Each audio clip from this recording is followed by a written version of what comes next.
Now on News Talk 105.9 WMAL. O'Connor and Company. It's 8:06 on O'Connor and Company, and we're fired up, ready to take you to the top of next hour when Chris Plant takes over. It's Larry O'Connor with Patrice Onwuka on a Tuesday morning. I see you, and I just immediately think it's Friday. Yeah, I know. It's not a Friday. It's just a Tuesday. But you make Tuesday feel like Friday, Patrice, and that's the beauty so of it. Well, that's so kind of you, Larry. Coming up, does that mean I can take the next couple of days off? I need to talk to Bill about that. I don't know. Coming up in 30 minutes at 8:35. Oh, I just got my answer. No, I'll be here tomorrow. Nick Minock, reporter for ABC 7 WJLA. He's been doing yeoman's work out in Loudoun County, covering corruption and political intrigue at the Board of Supervisors and at the school board. He'll be joining us at 8:35. That's coming up. But first, we all know that the truth is out there. And, in fact, we covered the UFO. I know everybody says the UFO thing is a distraction. Okay, but it's a fun distraction. And it's not like we're not covering other things, trust me. Are you kidding me? How many stories have we covered so far in the first 3 hours of this show? Well, last week we had an Air Force veteran talking about unidentified flying objects that he encountered. In your belief, is this flying Tic Tac, I mean, is it capable of being the product of any other nation on the earth? No, like I said earlier, I think it defies current material science and the ability to develop that much propulsion. And I know there's been some physicists that have done calculations, which is beyond anything that we have. Which, of course, suggests it is from another planet. It is alien, these aircrafts. All right, joining us right now is a professor of science. He's a physicist at Harvard University, Avi Loeb. And, my understanding from reading these news items here, Professor, is that you believe you have uncovered material that, if tested properly over the course of the next couple of weeks, could in fact confirm and prove that there is alien life. What do you got there? Well, thanks for having me. Some of the reports in the media are exaggerated, but what we did is go after the fragments left over from the first recognized interstellar object that collided with Earth back in 2014, almost a decade ago. It was identified by U.S. government satellites as moving very fast, so fast that we figured out that it must have arrived from outside the solar system. In fact, outside the solar system, it was moving faster than 95% of all the stars in the vicinity of the sun. And moreover, it had the material strength that was tougher than all space rocks that were cataloged by NASA over the past decade. So I decided to lead an expedition to look for any leftover materials from this object. It exploded 20 kilometers above the Pacific Ocean, and we went with a ship and a sled with magnets and collected from a depth of 2 kilometers across a region of 10 kilometers in size, small fragments. These were marbles, tiny marbles less than a millimeter in size, that were molten droplets from the surface of the object when it was exposed to the immense heat from the fireball that it created when it moved through air. And now we're analyzing and we're trying to figure out if they're made of materials different from those in the solar system. So this is something that it comes hurtling at the Earth. It explodes in our atmosphere. It basically, these molten, melted pieces of this object fall into the Pacific. You've now got them, and you're going to analyze them. Why do you not think that this is just something like a meteorite?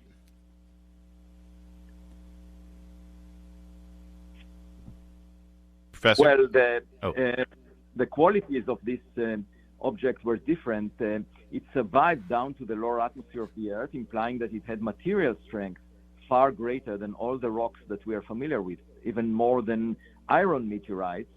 And moreover, it was moving much faster, even faster than most stars in the vicinity of the sun. So altogether, it resembles what may happen if Voyager, a spacecraft that we launched out of the solar system, will collide with another planet far away, billions of years from now.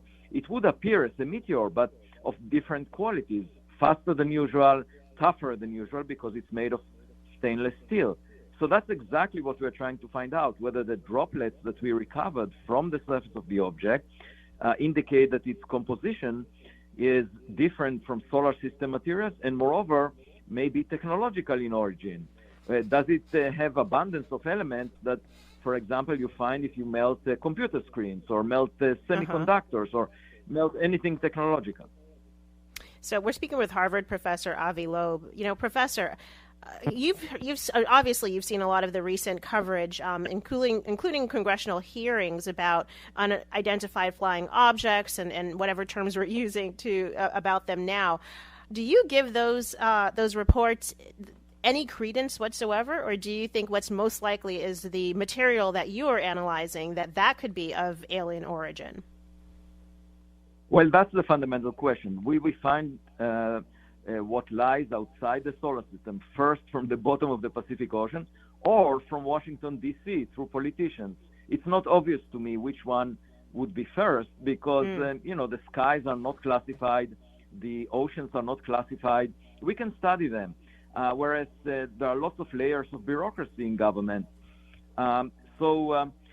With respect to the eyewitness testimonies, really the most significant thing that came from the hearing in the House of Representatives was that David Grush promised to provide the contact details of those he believes are involved in these programs of retrieval and reverse engineering of alien spacecraft. He claims they exist, and Congress people will get the contact information. So that allows us to get to the bottom of it. And if within months or maybe a year, we will not hear anything exciting coming out, then we will know that it's fabricated.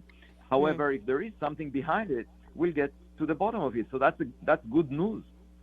Professor, this thing comes hurtling at it, and as you put it, it sounds like the theory here is that it was propelled in some way. There was some sort of propulsion to make it go so much faster than anything else we've seen that has come toward the Earth. It's crashed into the Pacific Ocean. And you've gone in and gotten these objects to sort of figure out what it is. Did it ever occur to you that maybe whoever sent it here didn't want it to be found? Oh, no. My interpretation of something that crashes...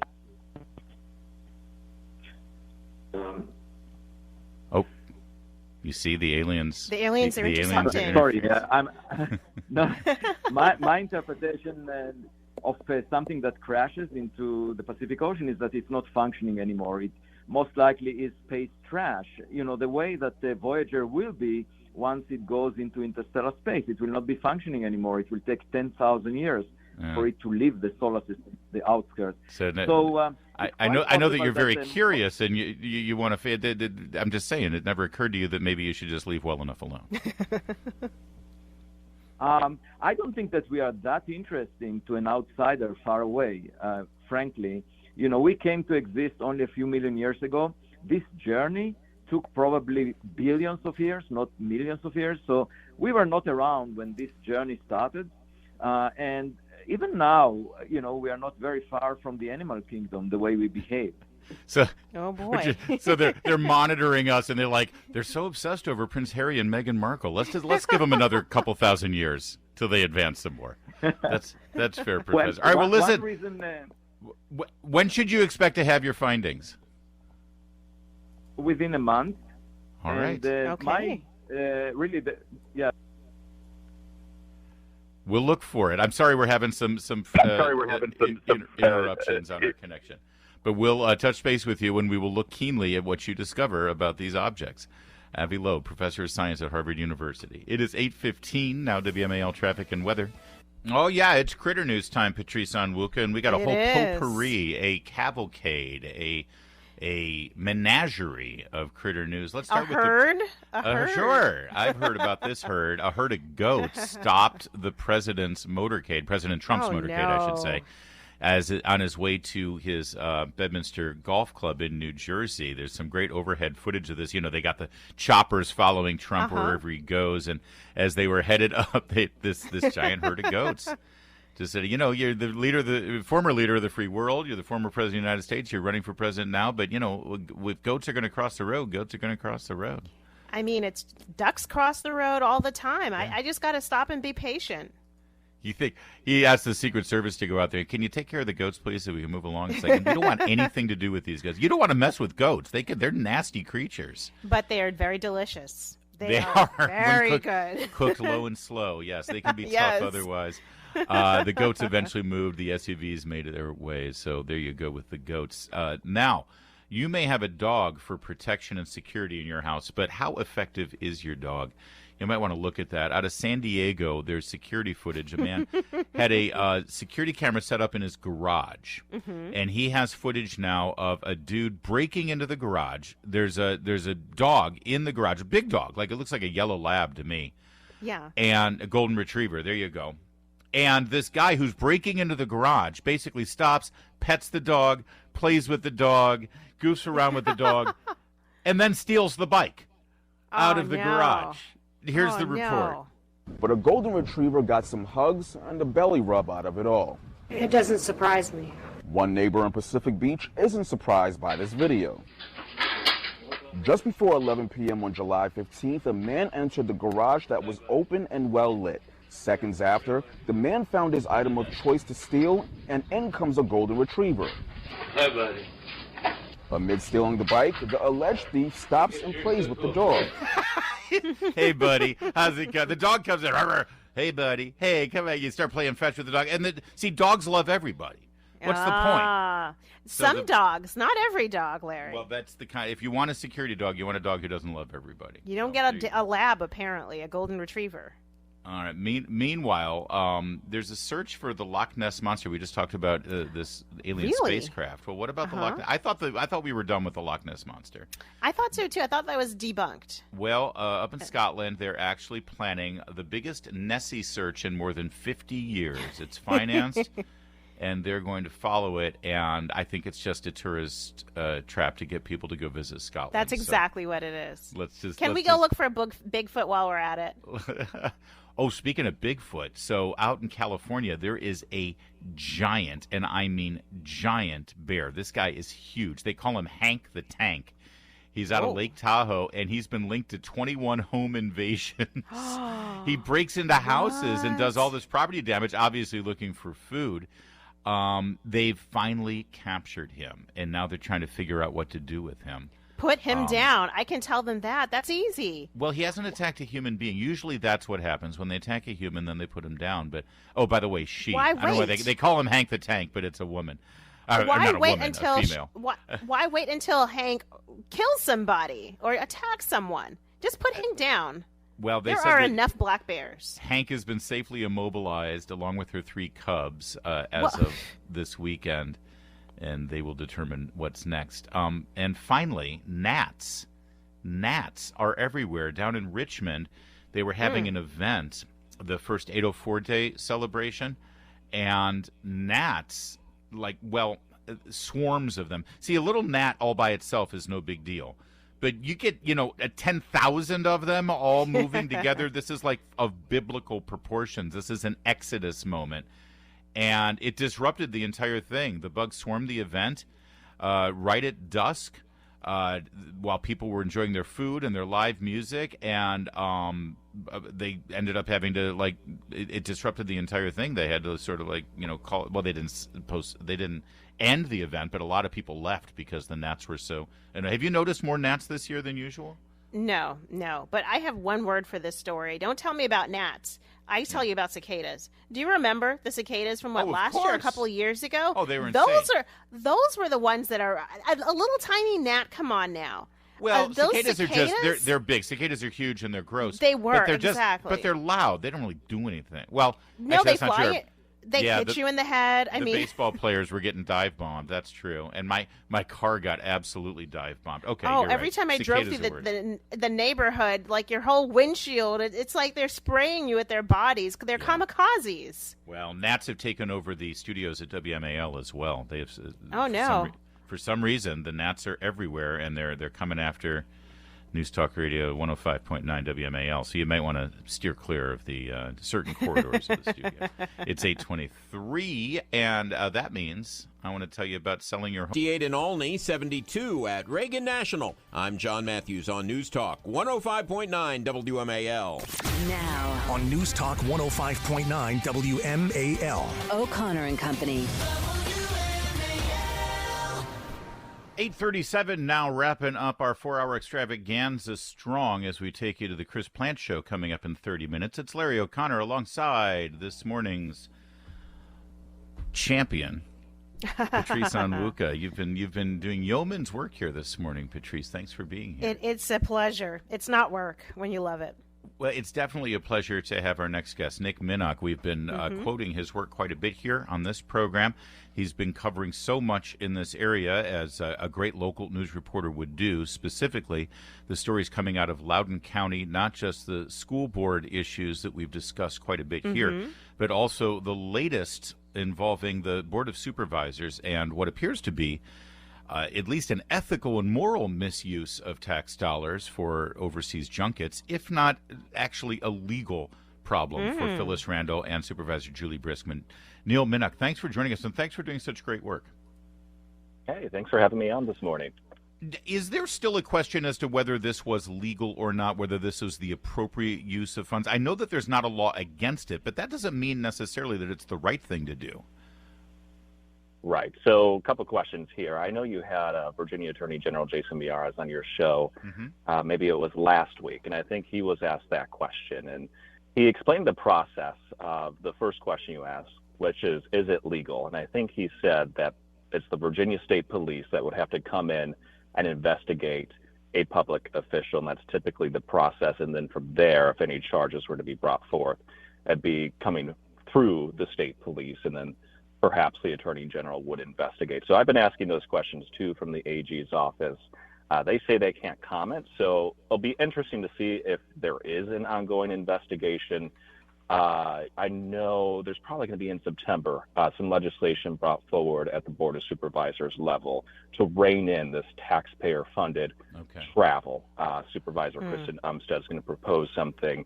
And it's not an outright ban on these trips, but there's a lot of safeguards in place so this wouldn't happen again. But still a lot of questions. Is this the right thing to do? Yeah.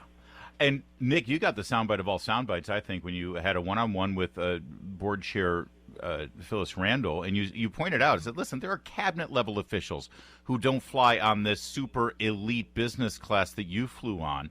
And her response... Well, then that's one. The people judge is not the chief elected official of the federal government. I am the chief elected official of the county. I mean, if she wanted to stick with the argument, it's like, listen, I needed to be fresh so I could fly business class, so I could get off the plane and get right to work and everything. I recognize it seems expensive. But no, her response, Nick, was, I'm entitled to this because don't you know who I am? Well, I do want to thank Chair Randall for sitting down and answering a lot of tough questions from us from 7 News. Not everybody does that. It's a good get, Nick. You're right. Julie Briskman still hasn't sat down with us and answered questions about her trip to Uruguay. And in fact, we've obtained some photos from that trip. We're going to have it on the news today at 5 o'clock on WJLA. You can see exactly what they did during their taxpayer-funded trip to Uruguay. But she did make the argument afterwards, Larry, that you just said, which is I need to be refreshed, I need to be ready to hit the ground, I need to do the business of the county. So that's why she felt like she was entitled to a $7,400 ticket flying United Polaris business class. I looked at the itinerary to Ghana, and there appears to be one meeting she had that evening. So according to the itinerary, she wasn't hitting the ground running, going into business meetings. She could have grabbed some Z's at the hotel. Yeah, exactly. That's right. At the 5-star hotel overlooking the beach. I mean, Nick, to me, there are two issues here. There is the expenditures, the $7,300 business class ticket, all of the meals and the dining that could have been probably done on a shoestring budget. And then the other is whether it needed to be done in person. And you just referenced this Uruguay trip. Maybe there was one meeting. But, some of these other trips, it seems like, well, the question is, could they have done this remotely? Could they have done whatever signings or whatever meetings needed to be held, the way a lot of people are still doing them via Zoom or online meetings. And so how do we ensure that these policymakers, there should be some sort of standard set around when meetings need to be in person versus when they can be done through alternative means of communication? And that's a good point. And I asked Chair Randall that question. Couldn't these sister city partnership signings be done virtually? Her answer was, I don't know if I can sign something virtually. And I just had the thought of, well, what did we do during COVID? What did you all do during COVID as a board of supervisors? They met virtually. She insists these trips are important to do in person. Yeah, and not even focusing too much on the fact that their policies contributed to our children having to be at home for 2 years and missing out on so much. They were figuring it out virtually as well. What's the next shoe to drop on this story, do you think? Because it's amazing. Normally this would be a 1 or 2 day story, but now that you've got these pictures of them frolicking on the beach, this continues. Yes, we do have those pictures. So that's going to happen today at 5 o'clock on WJLA. We're going to show you what they did in Uruguay. This trip cost more than $33,000 of tax dollars for Julie Briskman and Chair Randall to go to Uruguay for a sister city partnership. It was a multi-day trip. So they weren't in and out to sign a sister city partnership. They went there. They went to an equestrian center. They went to some wineries. They went to the beach. They had a day to explore the area around the 5-star luxury hotel, which has a casino and a beach. So we're going to show you what they did. That's ahead at 5 on WJLA. But we're going to keep digging into this because there's a lot of unanswered questions. I asked Chair Randall, what are taxpayers getting from all of this early in July? And she cited a lot of big numbers. She said $1.37 billion in tax revenue, 2,500 jobs, hundreds of business wins. And I've been asking since early July, 7 News has been asking, well, can you provide the names of the businesses? Can you provide the dates they went to Loudoun County? Can you provide the locations they came from so we can fact check that claim? Because we would really like to see if that's true. And if it's true, okay, then maybe the taxpayer's getting a large return on investment, but they haven't provided that proof. So we're going to keep digging on that front. But also, I think we're going to do a story in the coming weeks. What prompted this trip to Ghana? What was the genesis? Why did they go? We're learning some new information on that, too. Well, we will definitely be hanging on every report, Nick Minock. And I just want to commend you, Nick. I've been really admiring your work. And I know working for a local station here in the Washington, D.C. area, the siren song of the federal government and all of the distractions that you get from what, broadcasting cable news is covering, it makes it very challenging to focus on what's happening in our backyard. But you have taken that task on with great zeal, and you've done great journalism. Cool content from your favorite WMAL shows. Download the new WMAL app today. There we go. I want to focus a little bit more on this testimony yesterday of the parents of those fallen Marines who died thanks to President Biden's horrific, misguided, and negligent withdrawal from Afghanistan. This is the first time, thankfully, we've even had a hearing about this because under Nancy Pelosi, we just ignored this. We ignored the entire story. Well, now that we have a Republican majority, we got to hear stories like this one from Cheryl Rex, mother of Lance Corporal Dylan Marola. When Joe Biden, our elected president, entered the room, when he approached me, his words to me were, my wife Jill and I know how you feel. We lost our son as well and brought him home in a flag-draped coffin. My heart started beating faster, and I started shaking, knowing that their son died from cancer and they were able to be by his side. Also wondering how someone could honestly, be so heartless to say he knew how I felt a little over 24 hours and learning of my son's death. After this encounter, I have never had any personal correspondence, nor has my son been honored or his name spoken by this commander-in-chief or his administration on what I feel is because of their failures and poor planning to exit our troops from Afghanistan. We've talked about this before, that Biden, the loss of his son, Beau, to cancer, he says he was an Iraq war victim. But he didn't die in Iraq. He didn't die to combat injuries.